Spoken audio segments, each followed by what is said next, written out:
세브란스 인 people, 세브란스 인 people, 세브란스 인 people. 네, 안녕하세요. 저는요. 저는 여러분에게 건강 정보를 쉽게 전해드리는 병원 누나 그리고 간담체외과 강창무입니다. 안녕하세요. 안녕하세요.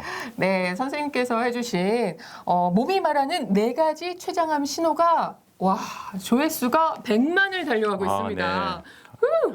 감사합니다.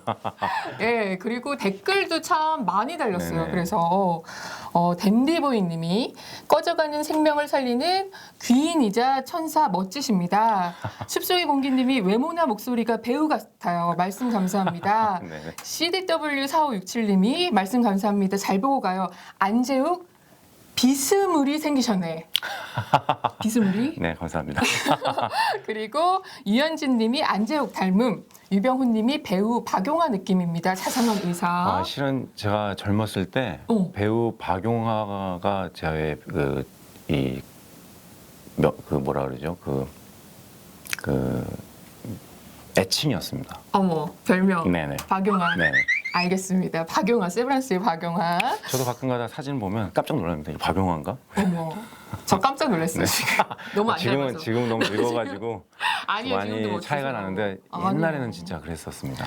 지금 너무 멋지다고 뭐 크리스 박님이 잘생겼어요. 감사합니다. 뭐 솜사탕 솜설탕님이 환자의 눈물을 닦아주는 선생님. 김종선님이 파이팅 훌륭한 의사.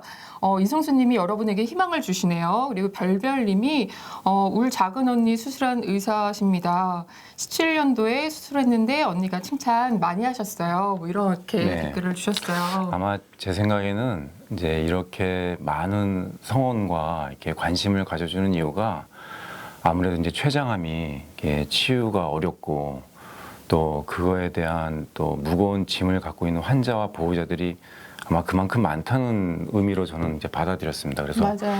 이 췌장암을 연구하고 수술하고 환자를 보는 의료진으로서 좀 더 많은 좀 책임감 이런 걸 좀 느끼게 됐던 계기가 됐던 것 같아요. 네, 맞아요. 그렇게 댓글들이 진짜 많이 달리고 췌장암에 대한 궁금증들이 정말 많았는데요. 반면에 토니박님이 4가지 신호, 첫째는 뭐, 둘째는 뭐 이렇게 쉽게 해달라.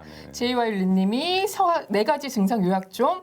그밖에 원반님, 리차드건님, 임성희님, 안정훈님, 제임스님, 문수박님, 김기태님, 파라오님, 김성영님, 나성환님, 이니스프리 안님께서 4가지 신호 다시 한번 말해달라. 그래서 준비했습니다. 응답하라 췌장암 신호해 주시기를. 신호.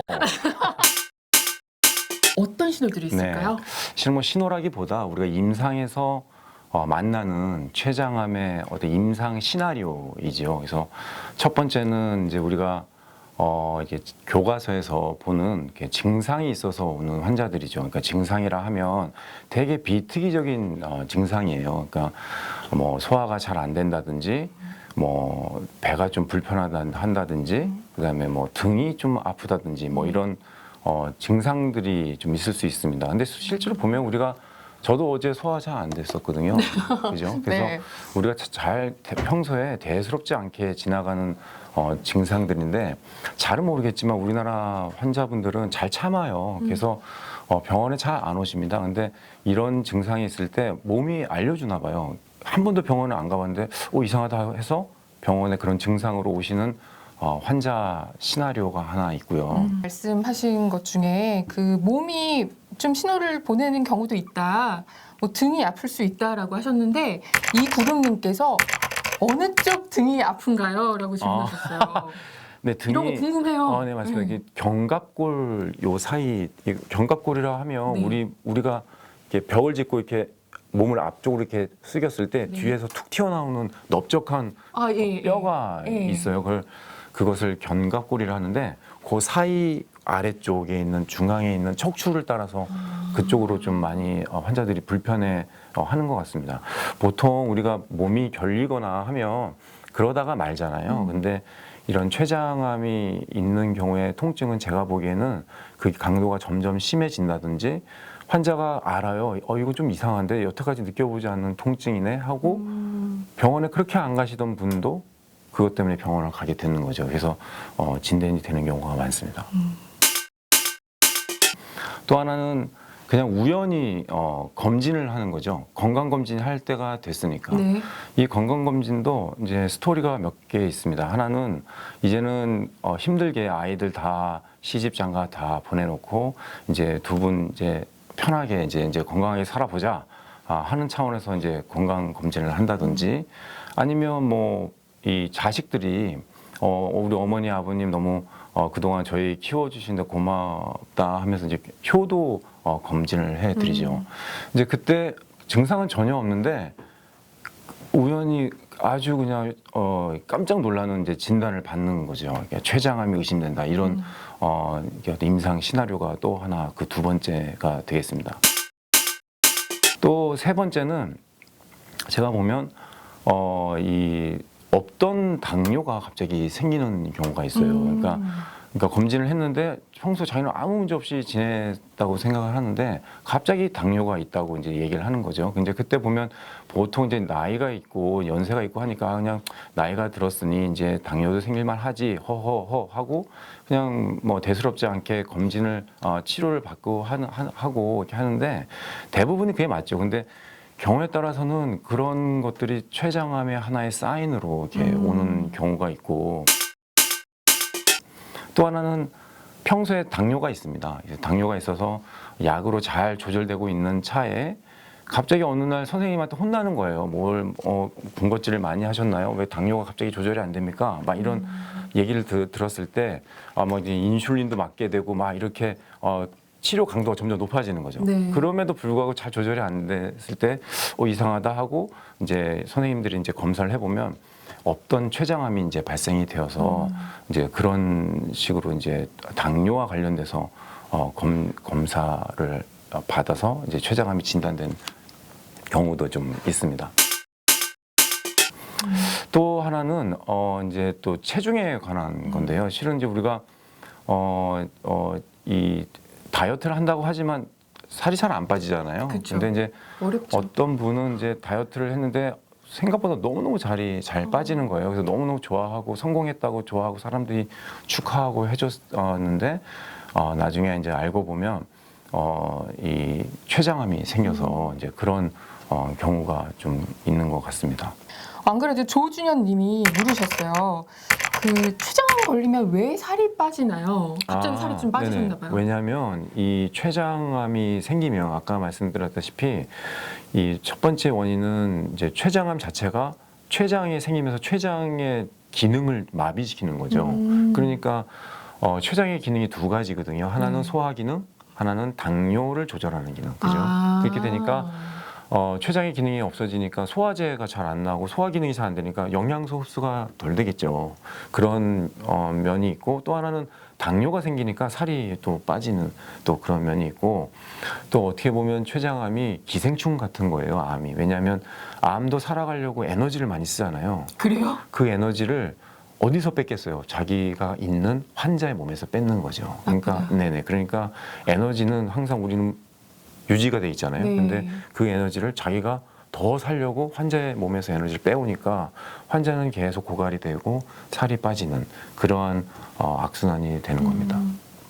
그러면 정리해보면 한 5가지 그냥 시나리오가 있는 거네요. 네네. 첫 번째는 그냥 몸이 말해주는 네네. 거고, 두 번째는 그냥 건강검진을 아무 신호가 없었는데 했는데 나오는 경우, 그다음에 세 번째가 당뇨가 갑자기 생기는 네. 경우, 네 번째가 원래 당뇨였지만 당뇨 조절이 안 되는 거, 그리고 다섯 번째가 다이어트를 하거나 다이어트를 안 했는데도 그 체중이 갑자기 그렇죠. 빠지는 경우. 네. 뭐 이 그리고 이제 정도. 또 이제 이렇게 또 추가로 말씀을 네네. 드리면 이제 최근에는 유방암, 그죠? 그다음에 갑상선암, 위암, 대장암 이런 암이 조기 진단이 이제 많이 되지요. 왜냐하면 그쪽은 바깥에서도 이제 검진을 할 수 있고 그다음에 위 내시경, 대장 내시경 이런 검사로 조기 진단이 되어서 이제 암 치료를 하게 되면 대부분 초기 암에서 이제 발견이 되죠. 그래서 이제 암 수술로 이제 완치 판정을 받고 계속 이제 추적 관찰을 하던 중에 그와 관계없이 이제 췌장에 뭐가 보이는 거죠, 갑자기. 네. 그런 환자들도 이제 꽤 많이 있는 것 같습니다. 왜냐하면 한번 우리 몸의 어떤 유전적인 성향의 문제인 것 같긴 한데 네. 한번 암에 들린 분들은 계속 그와 비슷한 다른 장기에 암이 또 생길 수 있는 여지가 있어서 우연찮게 이렇게 수술을 한 지가 예를 들어서 뭐 5년, 6년 됐는데 우연히 이제 그 추적 관찰 중에 관찰됐던 이제 CT에서 췌장에 또 암이 생기는 경우가 있고, 또 최근에 보면 췌장에 물혹 아시죠? 몰라요. 췌장에 물혹이 있어요. 물혹이 예, 있어요? 물혹이면 뭐 우리가 보통 얘기하는 이렇게 몸에 있는 점처럼 이렇게 의미가 그런 혹이 있는데 또 어떤 경우에는 그런 그냥 놔둬도 되는 물혹이 있는가 하면 어떤 경우에는 이 물혹을 잘 관찰하지 않으면 나중에 암이 될 수 있는 물혹이 있어요. 그래서 이제 저희가 이제 그동안에 많은 경험과 어떤 영상의학적인 진단 방법이 많이 발전됐잖아요. 그래서 수술을 하지 않고도 이 혹이 그냥 지켜봐도 될 혹인지 혹은 이 혹은 계속 지켜봐서 적절한 순간에 치료를 해야 되는지 하는 그러한 물혹들이 있습니다. 그래서 그런 물혹을 관찰하는 중에 이제 모양이 변한다든지 뭐 이런 이렇게 암으로 변하는 어떤 사인이 오게 되면 저희가 그때 이제 암 되기 전에 치료하는 게 되게 중요하겠죠. 그런 경우에는. 왜냐하면 췌장암은 치료하기가 상당히 어려운 암 중에 하나니까 네. 암을 만들어서 암이 되기까지 기다려서 치료하는 거는 좀 아니고 네. 그런 경우에는 계속 추적 관찰을 통해서 암이 되기 전에 치료하는, 그래서 환자가 완치까지 바라볼 수 있는 그런 시나리오도 있습니다. 그럼 그렇고, 그럼 대부분의 그럼 췌장암은 신호가 없다고 봐야 되는 거죠? 그렇죠. 신호가 없는 상태죠. 지금 이미 신호가 있으면 이미 이제 약간 좀 진행돼서 발견된 경우가 많아서 이 뭐라 그럴까요? 이 조기 진단이 상당히 되게 중요한 것 같아요. 근데 아까 전에 말씀드렸다시피 이렇게 췌장암의 사인 신호가 반드시 조기 암의 신호는 아닌 것 같습니다. 그래서 최근에 이제 저희가 검진을 많이 하잖아요. 그래서 오히려 많은 연구자들이 조기 암을 발견하려고 조기 췌장암을 발견하려고 이제 많은 이제 진단 바이오마커라든지 방법들을 이제 연구하려고 노력하는데 의외로 지금 보면 환자들이 알아서 진단돼서 오는 경우가 많아요. 그게 뭐냐면 이제 췌장암이나 다른 건강에 대한 관심들이 높아지는 거예요, 환자들이. 그리고 이제 그 뭐라 그럴까 이제 사회적으로나 경제적으로도 여건이 좋아지니까 이제 쉽게 이제 병원에 가서 검진을 받게 되죠. 그게 너무 궁금한데요. 네네네. 저는 그 췌장암 검사를 그러면 도대체 어떻게 하는지, 그러니까 건강 검진을 받으면 되는지, 아니면 건강 검진에서 어떤 선택을 해야 되는지, 네. 아니면 간단한 피 검사로 하면 되는지, 아 맞아요. 되게 동네 궁금해. 병원에 가야 맞아요. 되는지. 환자분들이 되게 궁금해하고 네. 이제 그게 이제 뭐 저희 연구자들의 이슈이기도 하는데 지금까지는 보면 가장 뭐 비용 대 효과 면에 있어서 이거를 해야 췌장암의 진단율이 높아진다 이런 거는 없습니다. 네. 그래서 이 기본적으로는 우리가 검진 센터나 이런 가까운 병원에서 검진을 했을 때 보면 보통 하시는 것이 피 검사, 그다음에 초음파, 복부 초음파, 네. 그다음에 CT 정도 하시는 것 같아요. 동네 병원에서요. 네네네. 네. 그래서 아니면 뭐 검진 우리 보통 하는 검진 센터도 네네. 마찬가지고 제 개인적으로는 아직 뭐 근거는 있는 얘기는 아니지만 그래도 최근에 보면 환자들이 검진에서 상당히 좋은 퀄리티의 CT를 이제 찍는 거죠. 환자들이 본인이 이렇게 찍는 거예요. 검진을 위해서. 거기에서 오히려 1cm, 2cm 이하의 증상이 없는 췌장암이 발견되는 경우가 최근에 많아지고 있는 것 같아요. 왕왕이다. 그래서 저희가 이런 쪽에서도 좀 관심을 갖고 좀 더 연구를 많이 해야 되지 않을까 이런 생각을 합니다.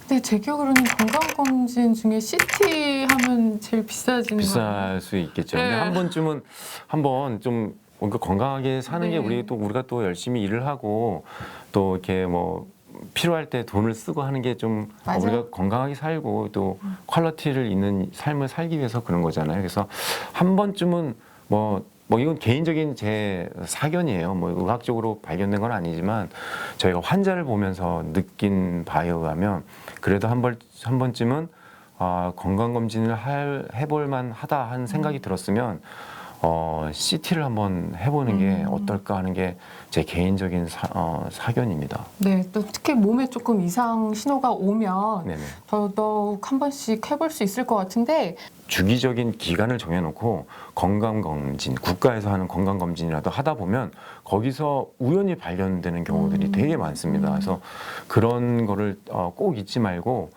챙겨서 하시는 게 좋을 것 같고, 가장 안타까운 게 뭐냐면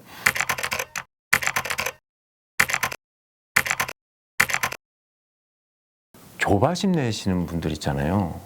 암의 어벤져스가 되려면 네. 실망스럽겠지만 실망을 하십시오. 반드시 좋은 성과가 있으리라고 저는 생각이 들고, 중간에 드셔도 되니까 중간에 하다가 뭐 좀 엔진 해도 되죠. 엔진 내실 거잖아요.